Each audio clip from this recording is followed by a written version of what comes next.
Hi friends, ఎలా ఉన్నారు? నేను మీ నిఫ్టీ మాస్టర్ మూర్తి నాయుడు. స్టాక్ మార్కెట్లో మనకి ప్రధానంగా రెండు సెక్షన్స్కి తీసుకుంటే, ఒకటి ఇన్వెస్ట్మెంటు, రెండు ట్రేడింగు. ఇన్వెస్ట్మెంట్ చేయడానికి మనకి పెద్దగా దీని గురించి పూర్తిగా అవగాహన లేకపోయినా సరే, ఎవరైనా ఈ మార్కెట్లో ఇన్వెస్ట్ చేస్తున్నటువంటి కొంతమంది సీనియర్స్ ద్వారా మనం కొన్ని తెలుసుకుని, మనకి కావాల్సిన కొన్ని స్టాక్స్లో ఫండమెంటల్ నాలెడ్జ్ తెలుసుకుని దాంట్లో ఇన్వెస్ట్ చేస్తే సరిపోతుంది. కానీ మీరు డైలీ రెగ్యులర్గా ట్రేడ్ చేయాలనుకుంటే, మీరు ఒక ట్రేడర్గా ఈ మార్కెట్లో కంటిన్యూ అవ్వాలనుకుంటే, మీకు ఉండవలసినటువంటి ప్రధానంగా ఉండవలసినటువంటి 3 లక్షణాల గురించి అయితే తెలుసుకోవాలి.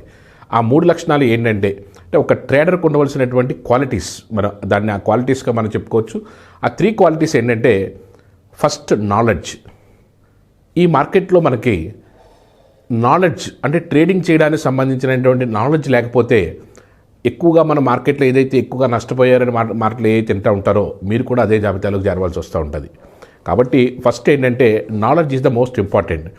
మీరు ఇన్వెస్ట్మెంట్ చేసేటప్పుడు ఒక స్టాక్ని ఫండమెంటల్గా తెలుసుకుని దాంట్లో మనం ఈజీగా ఎలా పెట్టాలి, ప్రతి నెల పెట్టచ్చు, లేకపోతే ప్రతి 3 నెలలకు ఒకసారో, లేకపోతే ప్రతి సంవత్సరం ఒకసారో సిప్ మోడల్లోనో, లేకపోతే లంసమ్ ఇన్వెస్ట్మెంట్లోనో ఎలా పెట్టుకున్నా పర్వాలేదు. కానీ యాజ్ ఎ ట్రేడర్గా మీకు ఉండవలసిన నాలెడ్జ్ ఏంటంటే, మీకు ఫండమెంటల్గా నాలెడ్జ్తో పాటుగా technical knowledge is the most important. అంటే మీరు ఫండమెంటల్ నాలెడ్జ్ని మనీ కంట్రోల్ లాంటి వెబ్సైట్లో, లేకపోతే screener.in లాంటి వెబ్సైట్లోనో చూసుకుని ఇనీషియల్గా ఓకే, ఈ మార్కెట్ ఇంత క్యాపిటలైజేషన్ ఉంది, ప్రతి సంవత్సరం కూడా ఇంత గ్రోత్ ఉన్నది, ఇలాగ మీరు ఫండమెంటల్గా కొంచెం నాలెడ్జ్ తెలుసుకుని ఈ విధమైన ప్రాఫిట్స్ ఉంది కాబట్టి దీంట్లో ఇన్వెస్ట్ చేయొచ్చు అన్నది తెలుస్తుంది. కానీ మీరు ఒక ట్రేడర్గా ఉన్నప్పుడు ఖచ్చితంగా దీన్ని మీ యొక్క నాలెడ్జ్ని ఇంప్రూవ్ చేసుకోవాల్సి వస్తుంది. దానికి ఏ విధంగా ఇంప్రూవ్ చేసుకోవాలి? దాంట్లో టెక్నికల్ నాలెడ్జ్ ప్రధానంగా ట్రేడర్స్ యొక్క ఎమోషన్ని రీడ్ చేయడానికి టెక్నికల్ నాలెడ్జ్ని మనం ఉపయోగిస్తూ ఉంటాం. ఆ టెక్నికల్ దాంట్లోనూ మనం క్యాండిల్ స్టిక్స్ అవ్వండొచ్చు, ప్యాటర్న్స్ అవ్వండొచ్చు, లేకపోతే ప్రైస్ యాక్షన్ అవ్వండొచ్చు, లేకపోతే సపోర్ట్ అండ్ రెసిస్టెన్సీలు అవ్వండొచ్చు, లేకపోతే గ్యాన్ థియరీ అవ్వండొచ్చు. ఏదైనప్పటికీ కూడా దీనికి ట్రేడింగ్ చేయడానికి సంబంధించిన నాలెడ్జ్ అయితే మీరు గ్యాదర్ చేసుకోవాలి. దానికి సంబంధించినటువంటి కొన్ని బుక్స్ కూడా మార్కెట్లో అవైలబుల్ ఉన్నాయి, లేకపోతే మీ సీనియర్స్ దగ్గర అడిగి తెలుసుకోవచ్చు. కొన్ని బుక్స్ చదవడం వల్ల కూడా కొంచెం నాలెడ్జ్ని అయితే గెయిన్ చేసుకోవచ్చు. నాలెడ్జ్ని ఎప్పుడైతే మనం ఎక్వైర్ చేయగలిగామో, దాంతోపాటుగానే మనకి మార్కెట్లో ఎలా చేయాలి, ఏం చేయాలి అన్న దాని మీద ఒక కాన్సన్ట్రేషన్ పెరుగుతూ ఉంటుంది. ఆ నాలెడ్జ్ గ్రాప్ చేయడానికి చాలా వరకు కూడా మన వంతు మన ప్రయత్నంగా కూడా నేను కూడా ఒక 4-5 బుక్స్ని తెలుగులో రాయడం జరిగింది. దానికి సంబంధించిన బుక్స్ అన్నీ కూడా నేను ఇక్కడ 1 by 1 డిస్ప్లే చేస్తున్నాను. ఇవి కావాల్సిన వాళ్ళు కూడా ఈ నాలెడ్జ్ని గెయిన్ చేయాలనుకున్న వాళ్ళు కూడా ఈ బుక్స్ ద్వారా కూడా మీరు ఎంతో కొంత నాలెడ్జ్ని అయితే గెయిన్ చేయొచ్చు. నాలెడ్జ్లో మనం practical knowledge and bookish knowledge అంతా నేర్చుకున్న తర్వాత దాన్ని ప్రాక్టికల్ ఇంప్లిమెంటేషన్ చేయడానికి ప్రాక్టికల్ నాలెడ్జ్ కూడా అవసరం. యాక్చువల్గా ఎప్పుడైతే మనం ప్రాక్టికల్గా దాన్ని ఇంప్లిమెంట్ చేస్తామో అప్పుడే ఆ నాలెడ్జ్ని మనం ఎంతవరకు వచ్చింది అన్నది మనం తెలుసుకోవడానికి అవకాశం ఉంటుంది. ఫర్ ఎగ్జాంపుల్, ఏదైతే మనకి నాలెడ్జ్ని మనం ఇంప్రూవ్ చేసుకున్నామో, మనకు అన్నీ తెలుసు అనుకున్నాం, దాన్ని ప్రాక్టికల్గా పెట్టకపోతే, ఫర్ ఎగ్జాంపుల్ స్విమ్మింగ్ గురించి మీరు ఒక 4 వాల్యూమ్స్, ఒక 4 బుక్స్, మీరు పెద్ద బుక్స్ 4 బుక్స్ని మీరు రీడ్ చేశారు. కానీ మీరు స్విమ్మింగ్ అక్కడికి వెళ్తే, ఆ నది దగ్గరికి కానీ ఆ కాలువ దగ్గరికి వెళ్తే మీరు స్విమ్మింగ్ చేయడానికి భయపడే అవకాశం ఉంటుంది. కానీ ప్రాక్టికల్గా మీరు అది ప్రాక్టీస్ చేసినప్పుడు, మీరు దాంట్లో ఏదైతే థియరిటికల్ నాలెడ్జ్ ఇంప్లిమెంట్ చేయగలిగినప్పుడే దానికి మనం చేసుకున్న దానికి సార్థకత ఉంటుంది. అదేవిధంగా ఎప్పుడైతే నాలెడ్జ్ని గ్యాదర్ చేసిన తర్వాత సెకండ్ పాయింట్ ఏంటంటే కరేజ్. ఎందుకంటే ఈ మార్కెట్లో ఇవన్నీ కూడా ఫైనాన్షియల్ మార్కెట్స్, ఇవన్నీ కూడాను ఏదైతే మార్కెట్లో మనకి నాలెడ్జ్ ఎప్పుడైతే వచ్చిందో ఆటోమేటిక్గా ధైర్యం వస్తూ ఉంటుంది. నాలెడ్జ్ మీద మన కాన్సన్ట్రేషన్, మనకి నాలెడ్జ్ మీద మనకి ఎప్పుడైతే మనకి పట్టు వచ్చిందో ఆటోమేటిక్గా కరేజ్, మనం ఒక ట్రేడ్ని అయితే ఇంప్లిమెంట్ చేయాలి. మనకి ఏదైతే మనకి ఇక్కడి నుంచి మార్కెట్ టేక్ ఆఫ్ అవుతుంది అని ఒక ఇండికేషన్ వచ్చిందనుకో, అక్కడి నుంచి మనం ట్రేడ్ వేసి దాన్ని ఎంతవరకు వెళ్తుందో దానితో పాటు ట్రావెల్ అయ్యి దాని ప్రాఫిట్ తీయగలగాలి. అంటే దానికి కరేజ్ కావాలి. కరేజ్ ఎక్కడి నుంచి వస్తుందంటే, నాలెడ్జ్ పర్ఫెక్ట్గా ఉంటే కరేజ్ వస్తుంది. అందుకని ఫస్ట్ స్టెప్ ఏంటంటే, మన నాలెడ్జ్ని మనం గ్యాదర్ చేసుకుని దాన్ని గ్రాప్ చేసుకుని మన నాలెడ్జ్ని ఇంప్లిమెంటేషన్ చేసుకునే మార్గంగా చూసుకుంటే కరేజ్ దానికి అదే వస్తుంది. కరేజ్ ఎప్పుడైతే వచ్చిందో మన మార్కెట్లో ప్రాక్టీస్ చేయడానికి మంచి అవకాశం అయితే ఉంటుంది. థర్డ్ పాయింట్, ఏదైతే మనం నాలెడ్జ్ని గ్యాదర్ చేసామో, తర్వాత కరేజ్ని మనం ఇంప్రూవ్మెంట్ చేసుకున్నాము ఏదైతే ట్రేడ్ చేయడం వల్ల, తర్వాత మనకి పేషెన్సీ కావాలి. యాక్చువల్గా మార్కెట్లో ఎక్కువ మందికి నాలెడ్జ్ చాలామందికి ఉంటుంది, కానీ ఇంప్రూవ్మెంట్ చేసే విధానం తెలియదు, కరేజ్ ఉండదు. పోనీ నాలెడ్జ్ ఉండి కరేజ్ ఉంటే పేషెన్సీ ఉండదు. ఈ 3 లక్షణాలు కూడా మనకి ఇంద్రధనుసులాగా అలాగ ఒకే లైన్లో ఉంటేనే మనం మార్కెట్లో సక్సెస్ అవ్వగలుగుతాము. ఏదైతే ఇప్పుడు మనం ప్రాక్టీస్ చేస్తున్నామో, ప్రాక్టీస్ చేసి దాన్ని మనం ట్రేడ్ చేస్తున్నామో, కరేజెస్తో ట్రేడ్ చేస్తున్నామో, తర్వాత పేషెన్సీతో వెయిట్ చేస్తూ ఉండాలి. ఎందుకంటే పేషెన్సీ అన్నదే మార్కెట్లోనో మీకు సక్సెస్ని లీడ్ చేయడానికి ఎక్కువ దోహదపడుతూ ఉంటుంది. ఎట్లాగంటే ఫర్ ఎగ్జాంపుల్ ఏదైనా ఒక స్టాక్ను కొన్నాము, లాస్ట్ ఇయర్ గత 2 years బ్యాక్ ఇదే జూన్ నెలలో మనకి వలక్ట్రా అనే ఒక స్టాక్ని మనం ఎలక్ట్రికల్ వెహికల్స్లో ఒక అద్భుతమైనటువంటి ఒక స్టాక్ని మనం రికమెండ్ చేయడం జరిగింది. ఫర్ ఎగ్జాంపుల్ 200 రూపీస్ దగ్గర మనం రికమెండ్ చేసాం. దాన్ని రికమెండ్ చేయడానికి బేస్ ఏంటంటే అప్పుడే ఎలక్ట్రికల్ వెహికల్స్ అప్పుడే మార్కెట్లో కొత్తగా వస్తున్నాయి. కొత్త కంపెనీలు అన్నీ కూడా మన ఇండియాలోకి ఎంటర్ అయినాయి. అందులో ఈ ఎలక్ట్రికల్ వెహికల్స్లో main battery is the main life of that vehicle. Battery అన్నదే చాలా మెయిన్. ఇది ఏదైతే చైనాలో నెంబర్ 1 కంపెనీ ఏదైతే బ్యాటరీస్ కంపెనీతో ఒక కంపెనీ ఇక్కడి నుంచి టైఅప్ అయిందో ఆటోమేటిక్గా దానికి అక్కడ ఏదైతే చైనాలోనూ ఎలక్ట్రికల్ వెహికల్స్లో హై అండ్ రికగ్నైజేషన్ ఉండి అక్కడ ఏదైతే క్లిక్ అయిందో అదే కంపెనీ ఇక్కడ బ్యాటరీస్ని ఒక వలక్ట్రా అన్న ఒక ఎలక్ట్రికల్ వెహికల్ మ్యానుఫ్యాక్చరింగ్ కంపెనీ ఏదైతే టైఅప్ అయిందో ఇమీడియట్గా దాన్ని 200 రూపీస్ నుంచి మనం అదే ఒక 6 monthsలో మనం 900 రూపీస్ వరకు కూడా మనం ట్రావెల్ అయింది. దాంతో ట్రావెల్ అయిన తర్వాత అప్పుడు ఉన్నటువంటి సిచ్యువేషన్ ఏంటంటే మార్కెట్ 2000 రూపాయల వరకు వెళ్తుంది ఇదే స్టాకు అన్నదే ఒక రూమర్. దాన్ని మనం కొద్దిమంది ఒక 50% స్టాక్స్ని క్యాష్ చేసుకున్నారు, కొద్దిమంది అసలు క్యాష్ చేసుకోకుండా కూడా ఉన్నారు. కానీ అది ఎప్పుడైతే మార్కెట్ 200 నుంచి 900కి వెళ్ళిందో మళ్ళీ ఒక రిట్రెస్మెంట్లో అది ఇంచుమించుగా 450 or 500 రూపీస్ వరకు కూడా మార్కెట్లో డౌన్ ట్రెండ్కి రావడం జరిగింది. కానీ మార్కెట్లో ఒక స్టాక్ని మనం బిలీవ్ చేసిన తర్వాత దానికి లైఫ్ ఉన్నదాని తర్వాత పేషెన్సీతో వెయిట్ చేస్తే అది అగైన్ మళ్ళీ లాస్ట్ 1 or 2 monthsలోనూ ఈ 400 రూపీస్ నుంచి మళ్ళీ 970,000 రూపీస్ని టచ్ అయింది.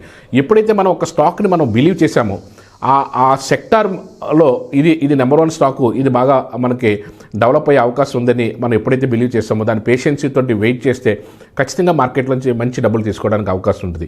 ఈ మార్కెట్లో విన్ అవ్వాలనుకుంటే 3 సూత్రాలు. ఏదైతే నాలెడ్జ్ని మనం గ్రాప్ చేయాలి, నాలెడ్జ్ని గ్రాప్ చేసిన తర్వాత కరేజెస్గా ట్రేడ్ చేయాలి. ఎందుకంటే ఈ కరేజ్ అన్నది మనకి ప్రాక్టీస్ మీద నెంబర్స్ మీద భయం పోయే విధంగా కరేజెస్గా ట్రేడ్ చేయాలి. ట్రేడ్ చేసిన తర్వాత పేషెన్సీతో వెయిట్ చేసి దాంట్లోంచి ప్రాఫిట్ తీసుకోవాలి. ఈ 3 లక్షణాలు కానీ మీలో ఉంటే ఖచ్చితంగా ఈ మార్కెట్లో సక్సెస్ అవ్వడానికి 100% ఎటువంటి డోకా లేకుండా ఈ మార్కెట్లో మనం ఉండొచ్చు. దీనికి కావాల్సినటువంటి నాలెడ్జ్ ఇంప్రూవ్ చేసుకోవడానికి ఏదైతే ఇక్కడ డిస్క్రిప్షన్లో కానీ లేకపోతే ఇక్కడ ఏదైతే మొబైల్ నెంబర్ మీకు ప్రొవైడ్ చేస్తానో వాళ్ళకి కానీ చేసినట్టయితే దీనికి సంబంధించినటువంటి బుక్స్ నేను ఇక్కడ ఏదైతే మీకు లైవ్లో చూపిస్తున్నానో ఆ బుక్స్ అన్నీ కూడా మీరు 1 by 1 ఒక సిస్టమేటిక్గా తెలుసుకోగలిగితే ఒక ఫండమెంటల్ నాలెడ్జ్ తర్వాత ఒక టెక్నికల్ నాలెడ్జ్ దాన్ని ఏ విధంగా ఇంప్లిమెంట్ చేయొచ్చు, ఎలా చేయొచ్చు అన్నది స్టెప్ బై స్టెప్ మీరు పేషెన్సీతో నేర్చుకోగలిగి ఎడ్యుకేషన్ బాగా అంటే దీన్ని నాలెడ్జ్ని గ్యాదర్ చేసిన తర్వాత ఒక కరేజియస్గా మార్కెట్లో ట్రేడ్ చేయడం. ఇది ఫస్ట్లో కొంచెం ఇది మార్కెట్ యాక్చువల్గా ఈ మార్కెట్లో మనీతో సంబంధించింది కాబట్టి దీని రిస్క్ మేనేజ్మెంట్ దగ్గర నుంచి ప్రతిదీ కూడా ఇంప్లిమెంటేషన్ ఏ విధంగా చేయాలన్నదంతా కూడా ఈ కరేజ్లో ఇంప్లిమెంటేషన్లో భాగమే. అక్కడి నుంచి మార్కెట్లో ఎంటర్ అయిన తర్వాత అక్కడి నుంచి మనకి పేషెన్సీతో వెయిట్ చేసి ఆ ప్రాఫిట్స్ని తీసుకోవడం అన్నది ఈ 3 లక్షణాలు ఎవరైతే ట్రేడింగ్ చేయాలనుకుంటున్నారో వాళ్ళు ఈ 3 లక్షణాలని కానీ ఇంప్లిమెంట్ చేసుకోగలిగితే ఖచ్చితంగా ఈ మార్కెట్లో విన్ అవ్వడానికి ఎక్కువ ఛాన్స్ ఉంది. Thank you. స్టాక్ మార్కెట్కి గైడెన్స్ అంటే ప్రాథమిక స్థాయిలో మీరు ఏవే సబ్జెక్ట్స్ నేర్చుకోవాలి, ఫస్ట్ ఇనీషియల్గా మీరు ఏదే దాంట్లో స్టాక్ మార్కెట్ యొక్క ప్రాథమిక అంశాలు దాని మీద పూర్తిగా బేసిక్స్ తెలుసుకోగలిగితే నెక్స్ట్ స్టెప్లో మనం టెక్నికల్ అనాలిసిస్లో ఏది ఎక్కడి నుంచి సప్లై వస్తుంది, ఎక్కడి నుంచి డిమాండ్ వస్తుంది, దాన్ని ఏ విధంగా ఇంప్లిమెంట్ చేయాలి అన్న దాని మీద అంతా కూడా పూర్తి స్థాయి అవగాహన కోసం మీకు ఏ విధమైన విశ్లేషణ కావాలి. అదేవిధంగా దీంతో రిస్క్ మేనేజ్మెంట్ ఆ విశ్లేషణ తర్వాత మనం ట్రేడ్ చేస్తే ఎటువంటి రిస్క్ని మేనేజ్ చేసుకుంటూ ఉండాలి, ఎలా చేస్తూ ఉండాలి, దానికి సంబంధించిన ప్రాథమికమైన అంశాలు ఏంటి. అదేవిధంగా ప్రతి మార్కెట్లో కూడా స్టాక్ మార్కెట్లో ఒక స్ట్రాటజీ ఉంటుంది. ఆ స్ట్రాటజీని ఎలా ఇంప్లిమెంట్ చేయాలి, ఏ విధంగా చేస్తే ఆ స్ట్రాటజీలో మనకు అద్భుతమైన లాభాలు వచ్చే అవకాశం ఉంటుంది. ప్రతి దానికి కూడా దాంతోపాటుగా ఇందులో ఉన్న ప్రోడక్ట్స్లో ఫీచర్స్ అండ్ ఆప్షన్స్ని ఏ విధంగా ట్రేడ్ చేయాలి అన్నదంతా కూడా పూర్తి స్థాయిలో తెలుగులో మన ప్రేక్షకులకు అర్థమయ్యే విధంగా ఈ బుక్లో మనకి ఇవ్వడం జరిగింది. టెక్నికల్ అనాలిసిస్ అంటే దాంట్లో ప్రధానంగా క్యాండిల్ స్టిక్స్ ఒక ట్రేడర్స్ యొక్క ఎమోషన్ని మనం ఏ విధంగా రీడ్ చేస్తాం అన్నదంతా కూడా ఇన్ డీటెయిల్గా ఈ బుక్లో క్లిస్టల్ క్లియర్గా స్టెప్ బై స్టెప్ ప్రతిదీ కూడా చెప్పడం జరిగింది. ఆ క్యాండిల్ స్టిక్స్లో కూడా టైప్స్ ఆఫ్ క్యాండిల్స్ ఏ విధంగా ఉంటాయి, లైన్ చార్ట్ అంటే ఏంటి, బార్ చార్ట్ అంటే ఏంటి, క్యాండిల్ స్టిక్స్ చార్ట్స్ ఎలా ఉంటాయి, దీని యొక్క పూర్తి స్థాయిలో ప్రతి క్యాండిల్ని మనం ఏ విధంగా రీడ్ చేస్తూ ఉంటామో, దీంట్లో ఉన్నటువంటి ఇంపార్టెంట్ పాయింట్ని మనం ఇదేంటి క్యాచ్ చేయాలి, దాంట్లో ఉన్న సినాప్సిస్ ఏంటి, ఎక్కడి నుంచి మార్కెట్స్ రివర్స్ అవుతూ ఉంటాయి, దాన్ని ఏ విధంగా మనం రీడ్ చేయాలి, ఇటువంటి టెక్నికల్ సన్నాటితోనే ఒక 150 పేజెస్లో ఈ బుక్ అంతా కూడా ఇన్ డీటెయిల్గా ప్రతి పేజ్ టు పేజ్ మీకు ఒక లెసన్ని నేర్పుతూ ఉంటుంది. ఇదంతా కూడా దీన్ని మీకు తెలుగులో ఎక్కడ కూడా మీరు లభ్యమైనటువంటి ఈ బుక్ని మనం సొంతంగా ప్రతి ట్రేడర్ కూడా అర్థమయ్యే విధంగా డీటెయిల్గా మనం రాసి ఏ సందర్భాల్లో మార్కెట్ ఎక్కడి నుంచి ఎలా రివర్స్ అవుతుంటుంది, దీన్ని ఎలా కన్సిడర్ చేయొచ్చు, దీంట్లో మూవింగ్ యావరేజ్ ఎలా ఉపయోగపడుతూ ఉంటాయి, సపోర్ట్ సపోర్ట్ అండ్ రెసిస్టెన్స్ని ఏ విధంగా ఉపయోగపడుతూ ఉంటాయి, ఇవన్నీ కూడా ఎడ్యుకేషన్లో భాగంగానే మనం ఇవన్నీ కూడా చదువుకుంటే మీకు ఒక ప్రాథమిక అవగాహన రావడానికి ఒక మంచి టూల్ ఈ బుక్ మీకు. క్యాండిల్ స్టిక్స్ మీద మీకు పూర్తి స్థాయి అవగాహన వచ్చిన తర్వాత ఇంప్లిమెంటేషన్ పార్ట్ ఎలా ఉంటుంది అన్న దాని మీద ఇది ఒక పూర్తి స్థాయి ఒక చిన్న మీకు రిఫరెన్స్గా రెడీ రాక్నర్గా ఉంటుంది. ఎక్కడి నుంచి మార్కెట్ రివర్స్ అవుతూ ఉంటుంది, అసలు బులిష్ నుంచి బేరిష్కి ఏ విధంగా వస్తూ ఉంటుంది, అదేవిధంగా షూటింగ్ స్టార్ అంటే మార్కెట్ ఒక అప్ ట్రెండ్లోంచి డౌన్ ట్రెండ్లోకి ఎలా వస్తూ ఉంటుంది షూటింగ్ స్టార్ కానీ లేకపోతే హ్యాంగింగ్ మ్యాన్ కానీ, అదే హ్యామర్ అంటే మార్కెట్ కింద నుంచి పైకి వచ్చినప్పుడు ప్యాటర్న్ ఎలా ఉంటుంది, రియల్ ప్యాటర్న్ స్ట్రక్చర్ ఎలా ఉంటుంది అన్నదంతా కూడా రియల్ మార్కెట్స్ నుంచి తీసుకున్నటువంటి చార్ట్స్ని మనం ఇంప్లిమెంట్ చేస్తూ, అదేవిధంగా ఎన్గల్ఫ్ చేసినప్పుడు మార్కెట్లో బులిష్ ఎన్గల్ఫింగ్ కానీ బేరిష్ ఎన్గల్ఫింగ్ కానీ మార్కెట్లో ఏ విధంగా రివర్స్ అవుతూ ఉంటుంది అన్నీ కూడా ప్రతిదీ కూడా పిన్ టు పిన్. అదేవిధంగా మనకి ఏదైతే ట్వేజర్ టాప్లు ట్వేజర్ బాటంలు లేదా హరామీ క్రాస్, అదేవిధంగా మనకి morning star evening star, harami క్రాస్లు, morning star, ఈ 3 క్యాండిల్స్ ప్యాటర్న్ ఇవన్నీ కూడా మార్కెట్లో ఏ విధంగా ఉపయోగపడుతూ ఉంటాయి, ఇంప్లిమెంటేషన్ ఏ విధంగా జరుగుతూ ఉంటుంది, ట్వేజర్ టాప్స్ ట్వేజర్ బాటమ్స్లో ఉన్నటువంటి డైలీ బ్యాంక్ నిఫ్టీలో ఇవి ఏ విధంగా ఇంప్రూవ్ అవుతూ ఉంటాయి, దీన్ని ఏ విధంగా చేయొచ్చు, ఇలాంటివన్నీ కూడా ఇన్ డీటెయిల్గా రెడీ రాక్నర్గా కూడా ఈ స్టాక్స్ ఇది క్యాండిల్స్కి సంబంధించింది ఒక రిఫరెన్స్ గైడ్గా కూడా ఇవ్వడం జరుగుతుంది. ఇది ప్రైస్ యాక్షన్ ద్వారానే మార్కెట్లో మనం ఏదైనా సరే ఒక సపోర్ట్ని కానీ ఒక రెసిస్టెన్స్ని కానీ మనం ఏ విధంగా మనం తీసుకుంటూ ఉంటాం, మార్కెట్ ఎక్కడి నుంచి ఎక్కడికి ఎలా రివర్స్ అవుతూ ఉంటుంది, ఆ ప్యాటర్న్స్ ఏ విధంగా ఉంటాయి, మూమెంట్స్ ఎలా ఉంటాయి, మార్కెట్ మూమెంట్స్ ఎలా ఉంటాయి, దాన్ని ఏ విధంగా కన్సిడర్ చేస్తూ ఉంటాం, ఇవన్నీ కూడా రియల్ చార్ట్స్ని మనం తీసుకు ప్రాక్టికల్ నాలెడ్జ్ కోసం మనకి ఏదైతే టెక్నికల్ అనాలిసిస్ నేర్చుకుని దీంట్లో నిష్ణాతులు అవ్వాలనుకుంటారో వాళ్ళందరికీ కూడా ఉపయోగపడే విధంగా ఈ బుక్స్ అన్నిటిని కూడా మనం స్ట్రాటజీస్ ఇంప్లిమెంటేషన్లో కూడా వచ్చే ఏ విధంగా ఉంటుంది, ఒక ఫిబొనాకీ రిట్రేస్మెంట్ తీస్తే ఎక్కడి నుంచి వచ్చిందో మార్కెట్ రివర్స్ అవుతుంటుంది, దాన్ని ఏ విధంగా చేసుకోవచ్చు, ఇవన్నీ కూడా రియల్ చార్ట్ని ప్రాక్టికల్ చార్ట్స్ని అన్నీ కూడా మనం డీటెయిల్గా తీసుకుని దీంట్లో ప్రతిదీ కూడా ప్రైస్ యాక్షన్లో ఎక్కడి నుంచి ఎక్కడి వరకు వెళ్తూ ఉంటుంది, దీనికి సంబంధించి ఇన్ డీటెయిల్గా దీనికి సంబంధించిన అంతా కూడా ప్రతిదీ కూడా ఇన్ డీటెయిల్గా దీంట్లో ఇవ్వడం జరిగింది. ఇవన్నీ కూడా ఏంటంటే ప్రాక్టీస్ చేసుకునే వాళ్ళకి ఇవన్నీ కూడా ఎక్కడి నుంచి ఏ విధంగా ఉంటాయి అన్నదంతా కూడా ఇన్ డీటెయిల్గా ఈ ప్రైస్ యాక్షన్ దాని బుక్లో కూడా మొత్తం డీటెయిల్గా 100 పేజెస్లో మొత్తం అంతా దీంట్లో డీటెయిల్గా ఉండటం జరిగింది.